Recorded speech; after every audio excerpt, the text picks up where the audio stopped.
prazer para mim, irmãos, estar aqui com vocês mais uma vez.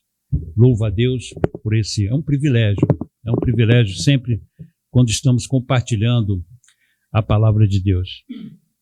E vamos abrir nossas Bíblias no livro de Atos dos Apóstolos, capítulo 17, e vamos ler a partir do verso 23.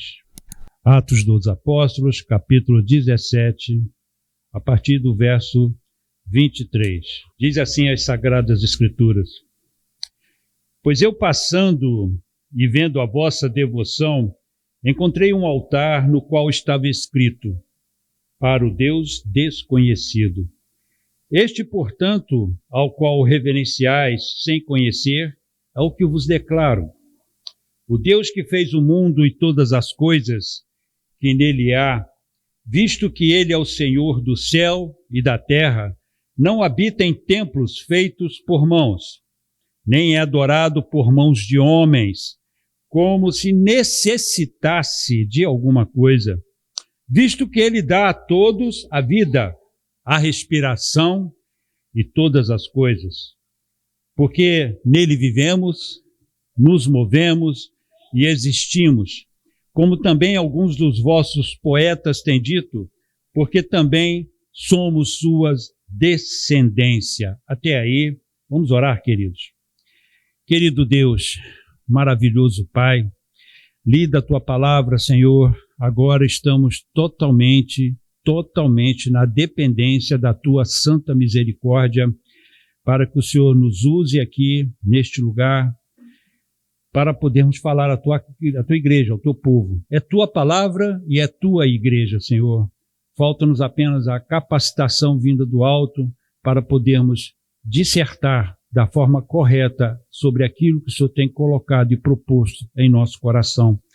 Nos ajuda, Deus, nos ajude. Eu te suplico agora, em o nome santo do Senhor Jesus. Amém. Vamos sentar, queridos? Mais uma vez, a nossa escola bíblica, ela traz uma base tremenda para a mensagem que vai ser trazida aqui. E quando Deus quer nos mostrar ou falar alguma coisa, é assim que Ele trabalha, é assim que Ele faz. Não estava nada combinado, irmãos. Então isso passou já a ser corriqueiro aqui, pelo menos aqui tem sido assim, né? Vem a escola bíblica dominical e praticamente fala tudo aquilo que será trazido na mensagem.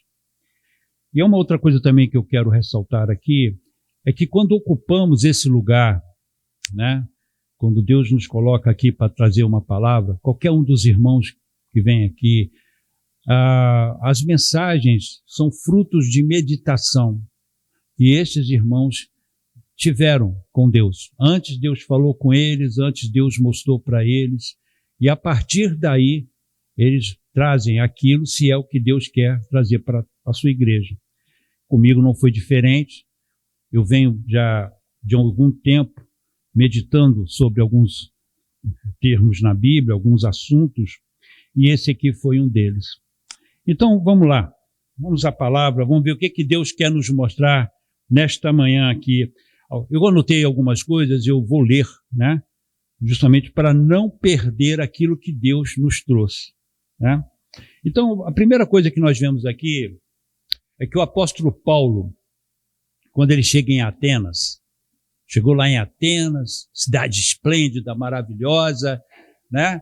Ali viviam os maiores filósofos daquele tempo, e todo o conhecimento era a partir dali para fora.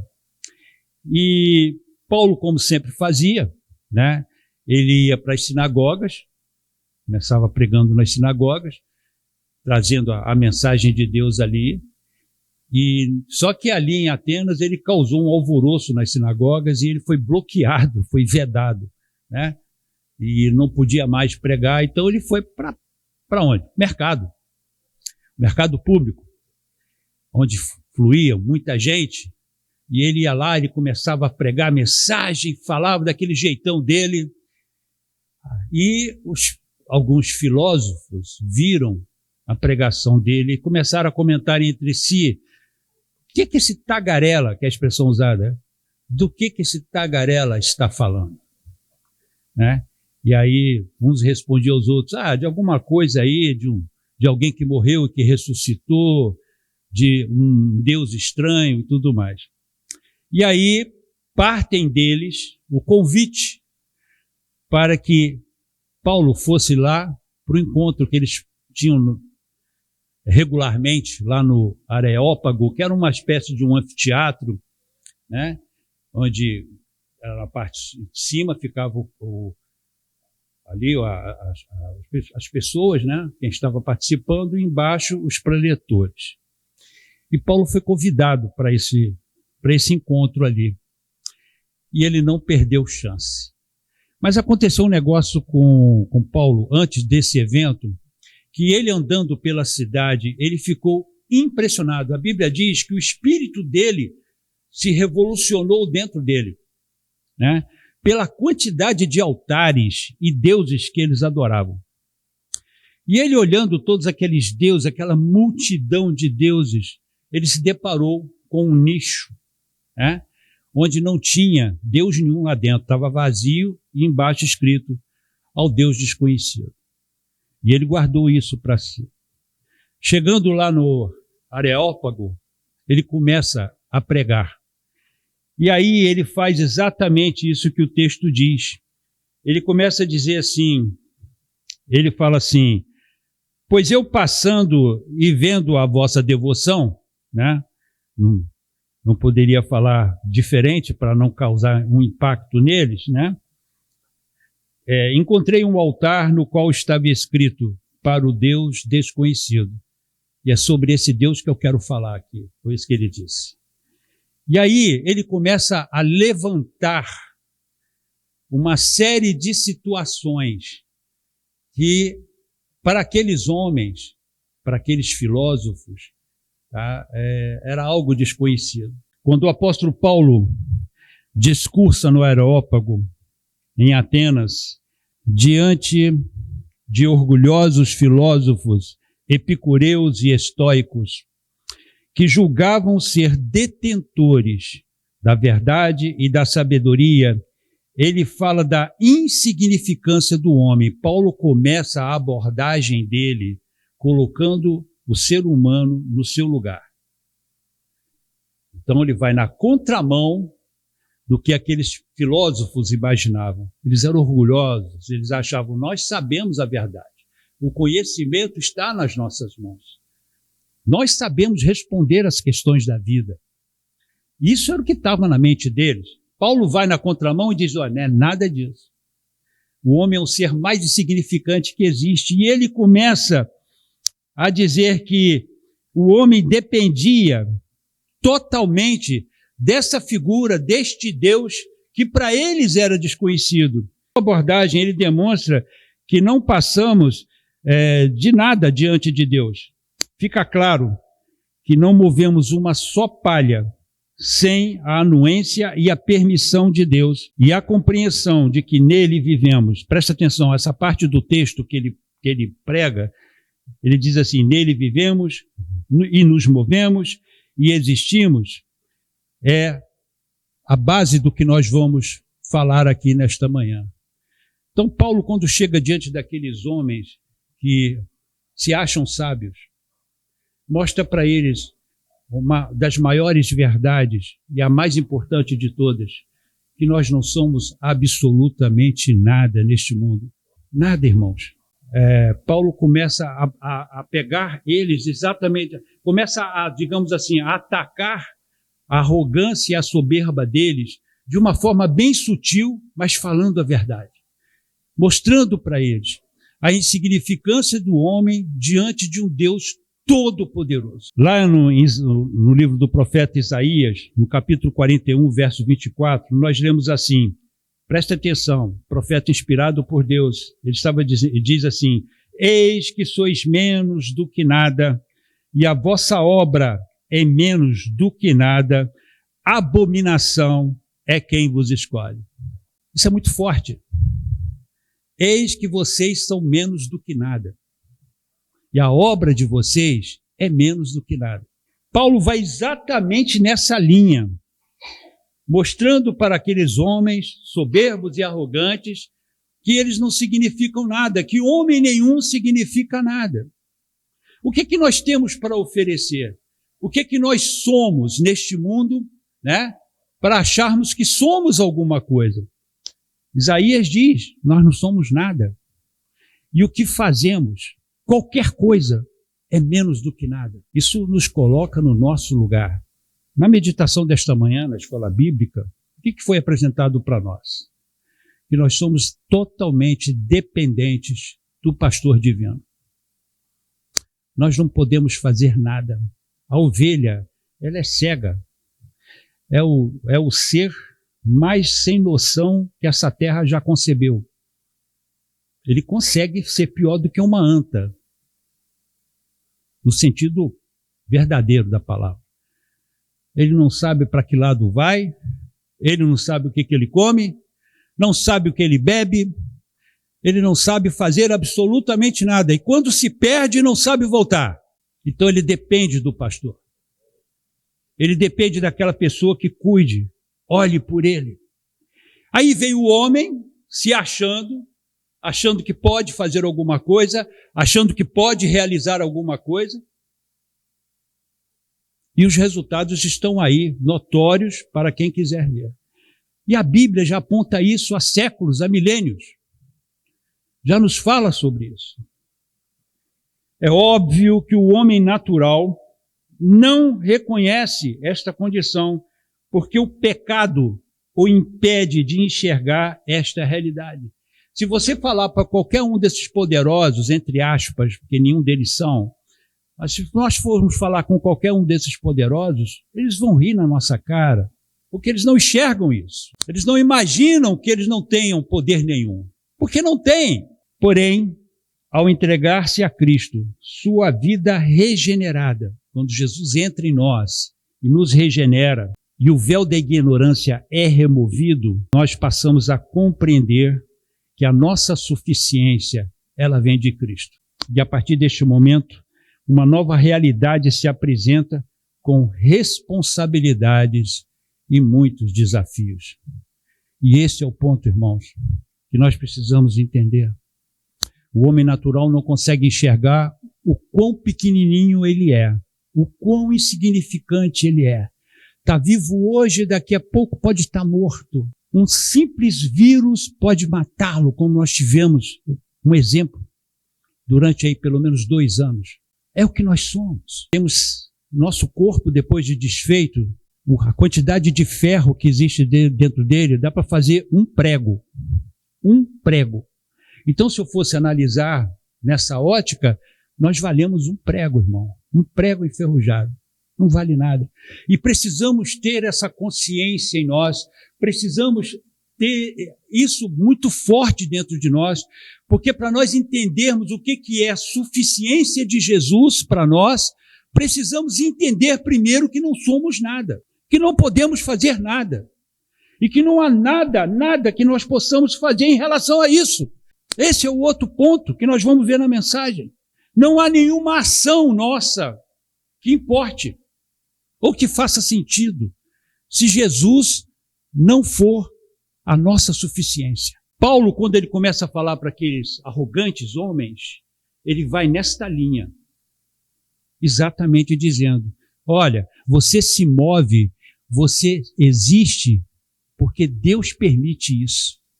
Você pode ir na sua cozinha beber um copo d'água, porque Deus permite isso.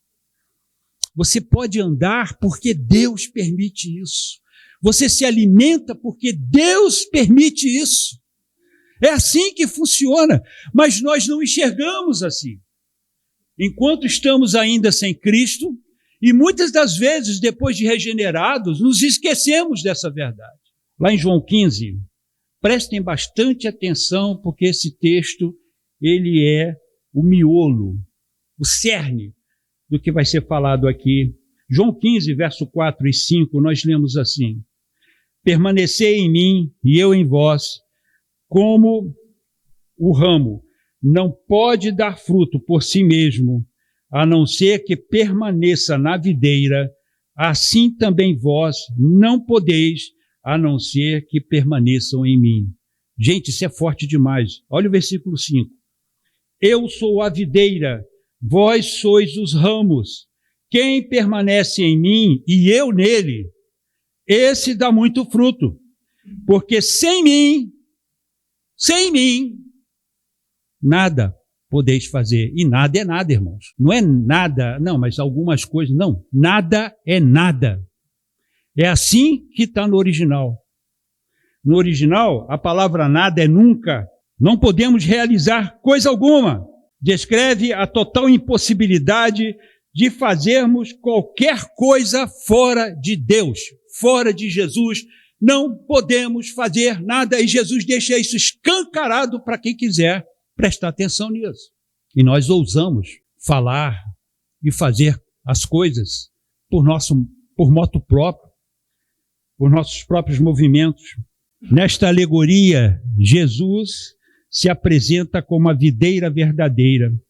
E nós que professamos a nossa fé nele, somos os ramos ligados a esta videira. Outra informação importante aqui, e muitos poucos de nós ainda prestam atenção nisso. Mas olha o que o texto diz. O texto diz o seguinte: os ramos não têm autonomia sobre a sua frutificação, e sim a videira, que fornece a estes ramos todos os nutrientes necessários para que eles frutifiquem. Pararam para pensar nisso? E somos tão desejosos de darmos frutos, de fazermos coisas boas. Mas prestem atenção, sem Jesus não conseguimos fazer. Se nós não estivermos ligados à videira, permanecermos ligados a ela, também não damos fruto. Não vamos conseguir frutificar, porque o fruto não é nosso. O fruto não nos pertence. Não temos autonomia de produzir esses frutos, mas sim, através da videira, onde nós estamos ligados, esse fruto vai aparecer. E aí a coisa começa a ficar um pouquinho mais complicada, quando ele diz assim: permanecei em mim e eu em vós. Como o ramo não pode dar fruto por si mesmo. Veja bem, Jesus está dizendo que nós não temos condição alguma de darmos frutos por nós mesmos. É errada a ideia de achar assim, mas eu estou frutificando. Não. O fruto não é uma obra sua, não é algo seu, é algo que vem da videira para você. É algo que vem de Cristo para você. A não ser que permaneça na videira, assim também vós não podeis, a não ser que permaneçais em mim. Esse é um ecossistema que Deus criou, irmãos. Deus formou esse ecossistema. E nesse ecossistema está localizada a sua igreja. Então vamos parar um pouquinho aqui, só para meditar sobre isso. Sempre quando eu tenho oportunidade para falar sobre esse tema, eu falo. O que acontece hoje é que muitos de nós estamos tentando mudar uma coisa que já é histórica na vida da igreja e desde que o mundo é mundo. E o que acontece hoje é que muitos dos nossos irmãos têm desistido, saído de suas comunidades, aderindo a um conceito e a um ensino que não é bíblico, que você pode sobreviver fora de uma comunidade, fora da sua congregação. Você não sobrevive. Esse texto de João 15 deixa muito claro isso, porque Jesus não é uma cabeça isolada, ele tem um corpo. E o que se prega por aí é que você pode ficar ligado na cabeça, mas e o corpo? Cadê o corpo? Não existe cabeça sozinha. Existe uma cabeça, mas existe um corpo que é a igreja. E esta igreja, ela tem vários membros. E esses membros são diferentes uns dos outros. Os dedos da mão são diferentes uns dos outros. E você precisa de um contraponto dentro da sua comunidade. Você sozinho, reunido com a sua família, qual é o contraponto que você tem ali? Você tem dentro da igreja, você tem aquele irmão que pensa diferente de você. Você tem aquele irmão que vai notar você fazendo algo que não procede de Deus, e ele vai chegar a você e vai te disciplinar, e ele vai te corrigir. Hoje foi falado sobre disciplina. Como é que essa disciplina acontece? Dentro da igreja, dentro da comunidade. É na igreja que somos exortados, é na igreja que somos alimentados, é aqui que nós somos disciplinados quando for preciso.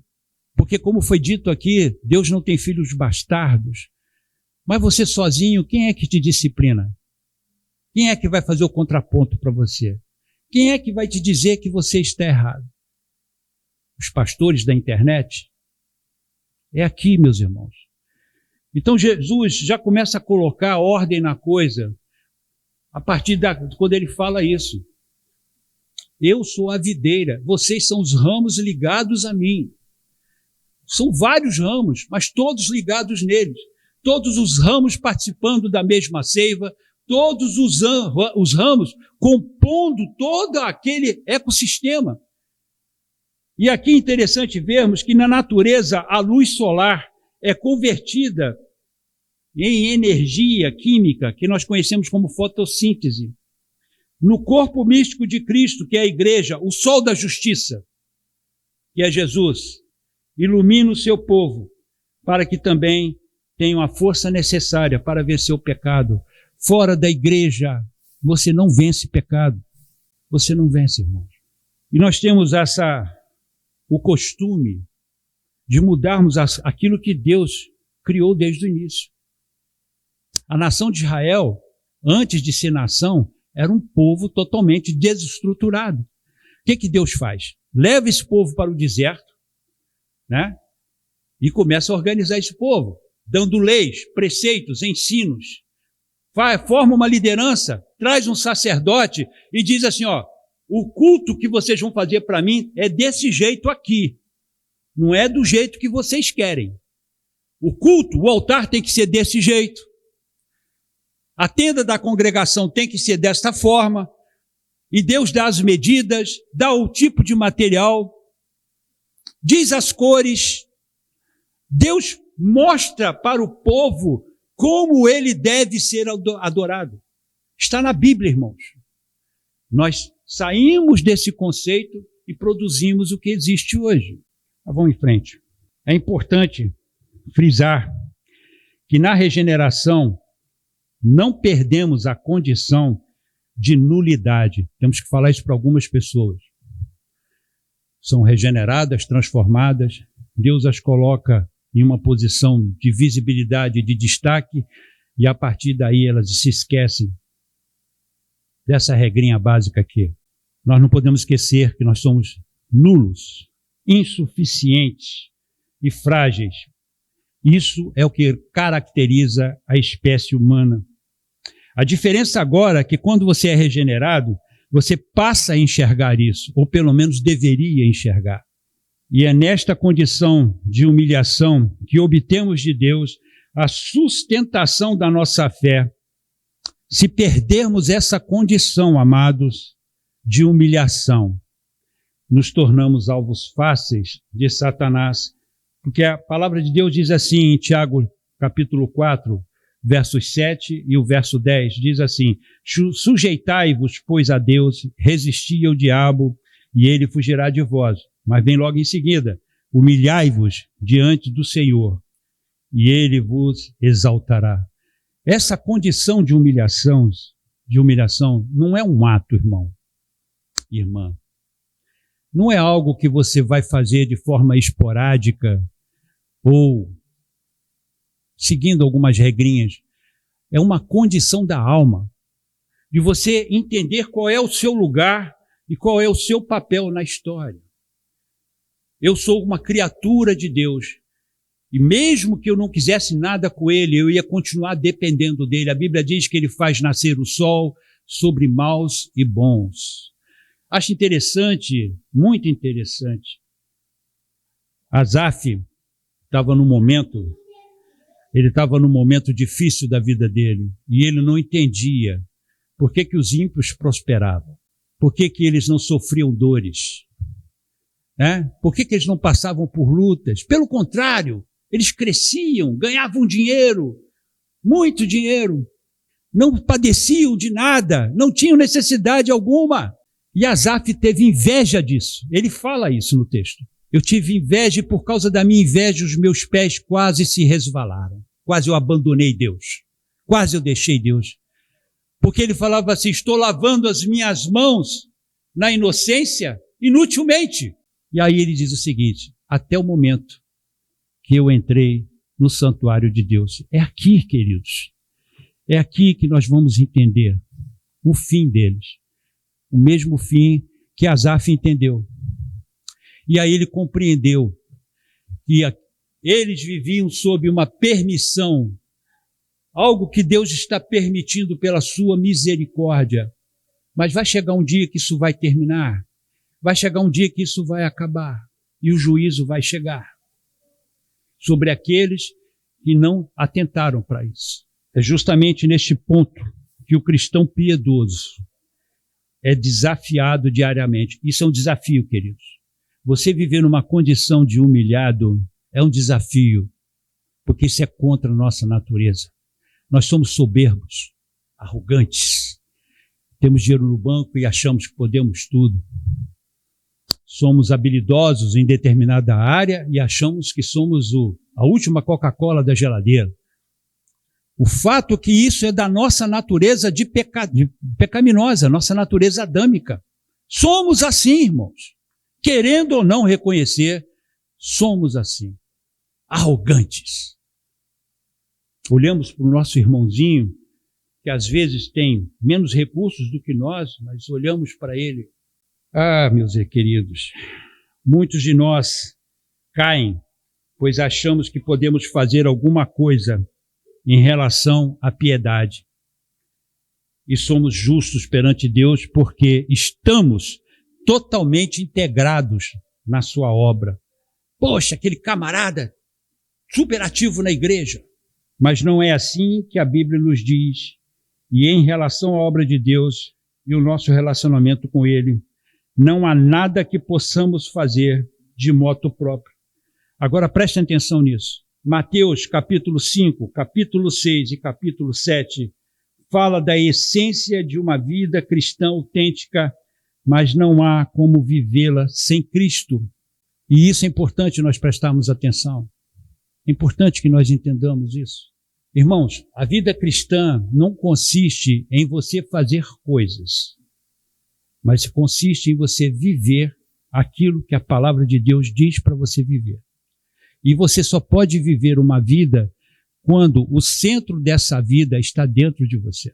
Não tem como a gente copiar, porque precisa haver transformação, precisa haver mudança. Eu vi um caso uma vez, uma das minhas visitas, quando eu trabalhava como capelão, eu vi vi muitas cenas, mas essa também muito triste, de um irmão na fé que estava morrendo. Estava no leito de morte. E o irmão dele era regente de coral, de um grande coral, quase 100 vozes.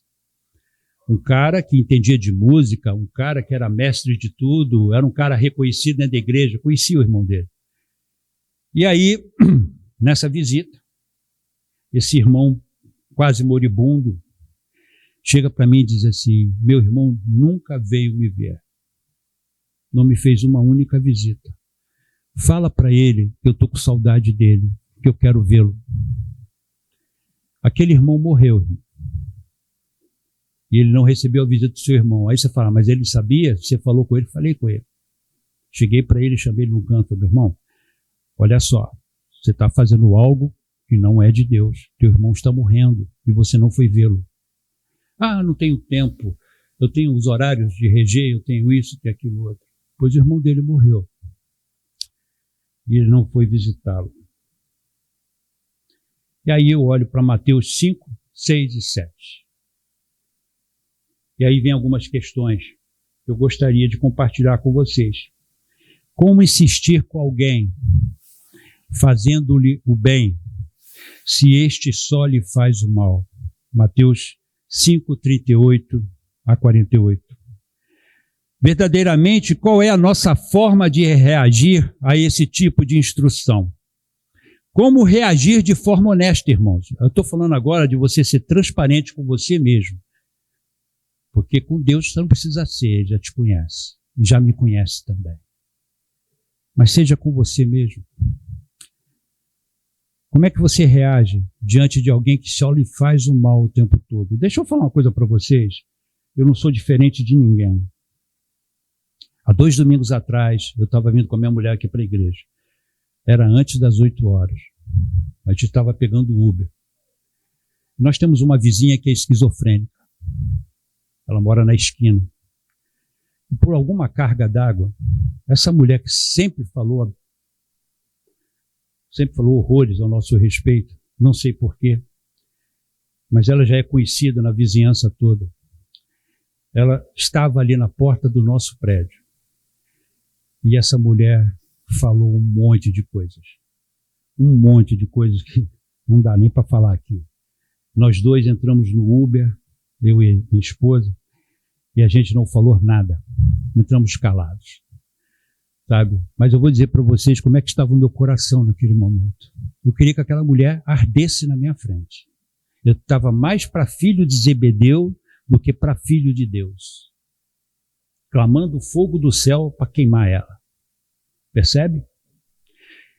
E aí você começa a avaliar. E no Uber, eu vim meditando sobre isso. Isso tem 2 domingos. Vamos ser transparentes conosco mesmo? Verdadeiramente, é a nossa forma de reagir a esse tipo de instrução.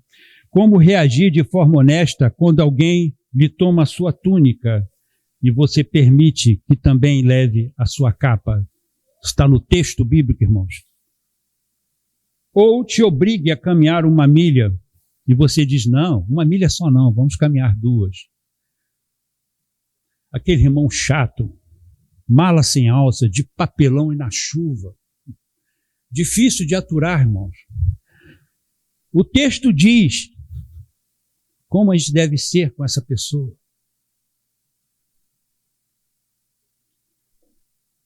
Como ofertar com uma mão sem que a outra saiba o que está acontecendo.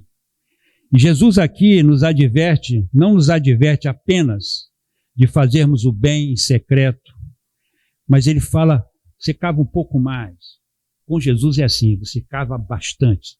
Você vai lá no fundo do poço. Mas nos mostra que alguns de nós, neste ato, tenta de alguma forma compensar a sua consciência no intuito de buscar crédito diante de Deus. E tudo que eu falar aqui, eu tenho exemplos práticos, irmãos. Na minha própria família, tá? Não vou falar do vizinho, na minha própria família. Pessoas que dizem assim, hoje eu paguei o dízimo. Eu paguei o dízimo. E, poxa, os irmãos precisam agir assim comigo, afinal de contas, eu pago o meu dízimo certinho. Estou falando de pessoas dentro da minha família. E isso, meus irmãos, é corriqueiro. Não é o fato apenas de você fazer o bem sem que outras pessoas percebam, mas fala de uma coisa muito mais interna, muito mais dentro do seu ser, que é a sua atitude. Qual é a atitude que move a sua ação? Como reagir diante de dá a quem te pede e ao que quiser tomar de ti emprestado, não lhe vires as costas, como está registrado em Mateus 5,42. Jesus não ensina aqui a sermos bobos e nem tolos. Não é isso que Jesus está ensinando aqui.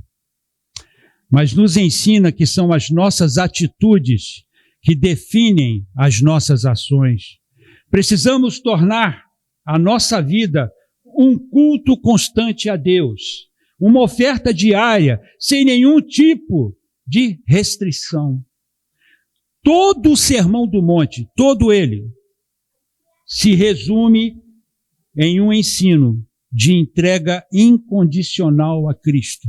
O irmão André, o falecido irmão André de Portas Abertas, ele conta que já cansou de entrar nos hotéis, nos países onde ele ia, descalço. Por que descalço? Porque era comum ele passar por um pedinte e o cara pedia os sapatos dele. E ele tirava o sapato dele e dava para o pedinte e ia descalço até o hotel. Percebem? Aí você vai falar assim, Cleiton, não, eu não vou entrar nessa seara, mas eu vou dizer que é uma questão de atitude. Dá a quem te pede.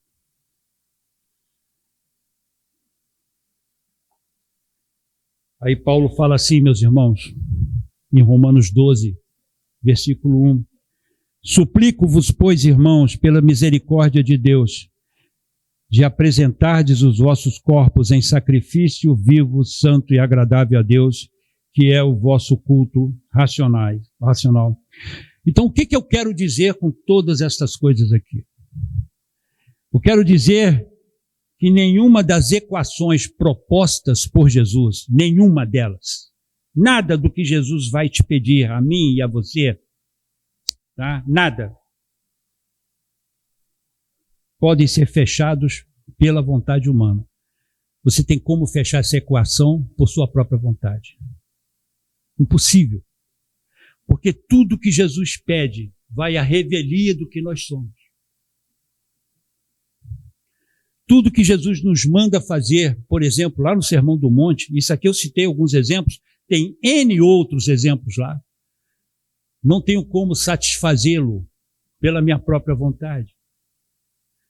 Essa é uma verdade, irmãos. Somos incapazes. Somos incapazes de viver uma vida plena, como Jesus ensina na sua palavra, por moto próprio, por decisão própria. Se a nossa atitude não for diferente, as nossas ações não valerão de nada.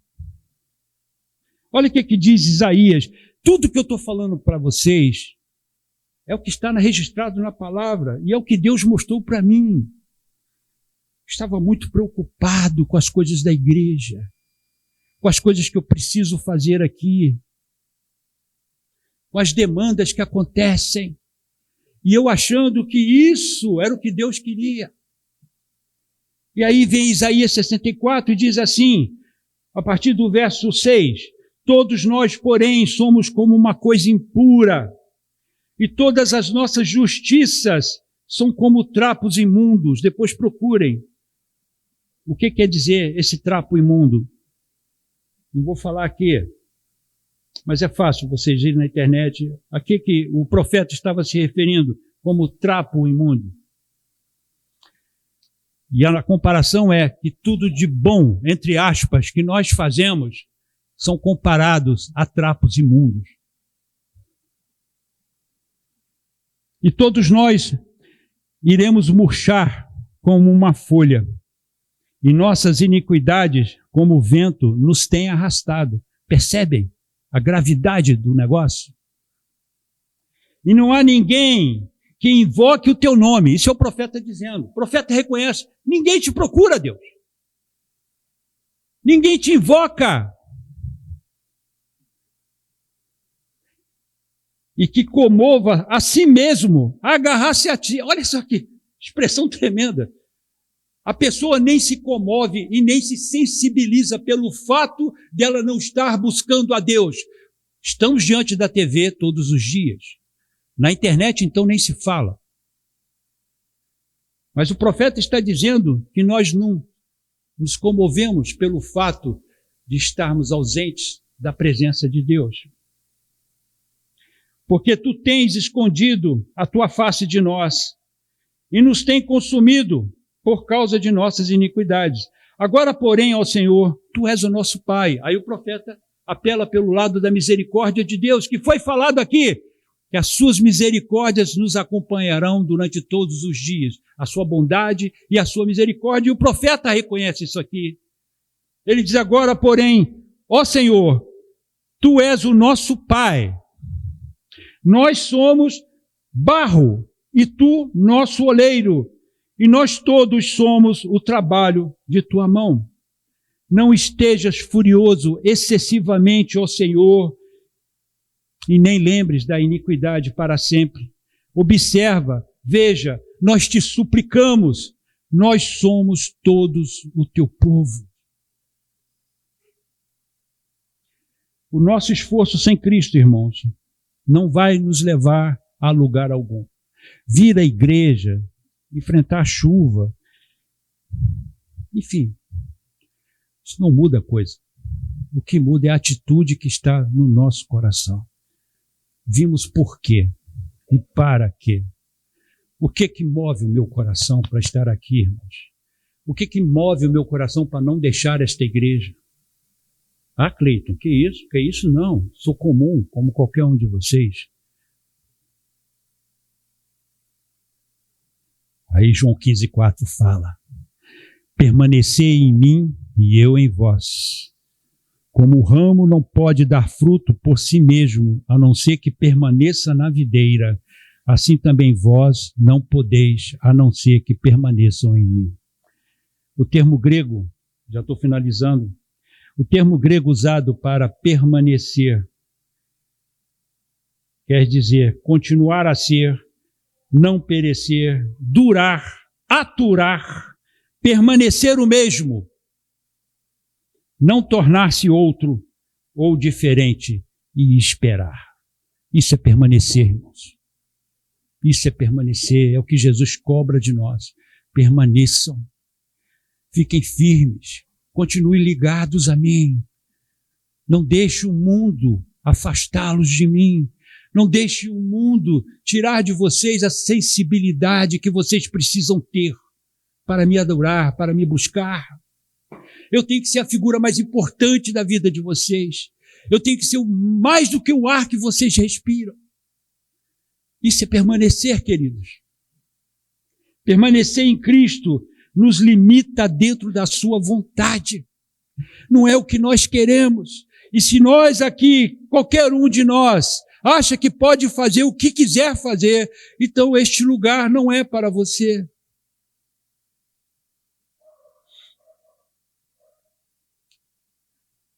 A vontade de Deus nos limita. Preste bastante atenção nisso. Não podemos fazer o que desejamos fazer. Não podemos seguir a carreira que escolhemos seguir. Não podemos amar a pessoa que achamos que devemos amar. Porque estamos dentro da vontade de Deus, a coisa é dentro da vontade dele. É o que ele determina. Irmãos, existem tantos conceitos aí fora, mas a palavra de Deus nos ensina o fato de que sem Deus não podemos fazer nada. Ou seja, qualquer coisa, preste atenção, qualquer coisa que você pense em fazer, se você não consultar Deus antes, se você não buscar Deus antes e ter a resposta de Deus confirmada, vai dar errado, vai dar ruim. Gente, tenho experiências. Essas experiências me ensinam muito. Certa feita, uma pessoa chegou para mim dentro de um carro de uma amiga e disse assim: eu conheci um rapaz e é de Deus. Foi Deus que me mostrou ele.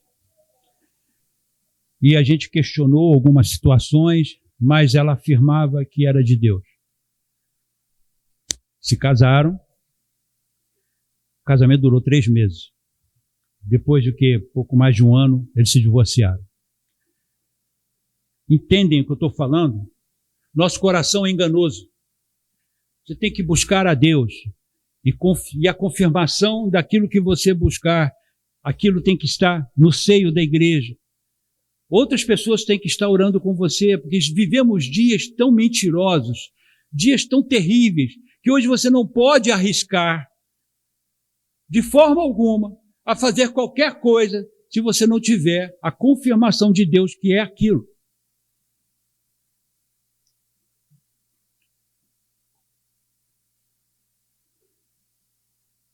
Olha só o que o texto de Filipenses 2:8 diz. Foi desprezado e rejeitado pelos homens, um homem de tristezas e familiarizado com o sofrimento. E sendo achado na forma de homem, humilhou-se a si mesmo, sendo obediente até a morte e morte de cruz. Deus se fez homem e viveu isso aqui. O próprio Deus, eu não estou falando de uma outra pessoa, o próprio Deus se humilhou e foi obediente. Ele seguiu uma vontade que não foi a dele. Está na palavra, irmãos. Um outro exemplo é a vida de Jó, que foi levado a um outro nível de seu relacionamento com Deus.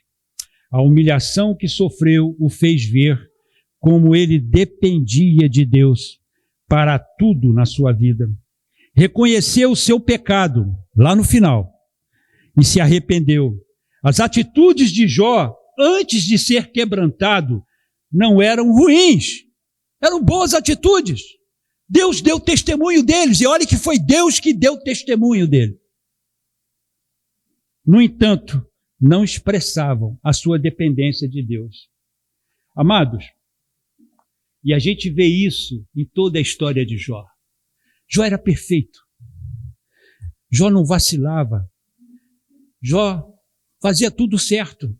Mas ele não dependia de Deus. E no próprio texto, ele fala sobre isso quando ele chega para Deus e fala assim: eu julgava com retidão. Nunca deixei de julgar a causa de um pobre, de um necessitado. Nunca aceitei peita. E ele começa a colocar diante de Deus as suas virtudes. Ele começa a elencar diante de Deus a sua própria justiça. Tudo que ele falou era verdadeiro, mas ele se fiava nisso. No final de toda essa experiência horrorosa que Jó teve, Deus chama ele para um bate-papo. 72 perguntas Deus faz a Jó. 72. E Jó não consegue responder nenhuma.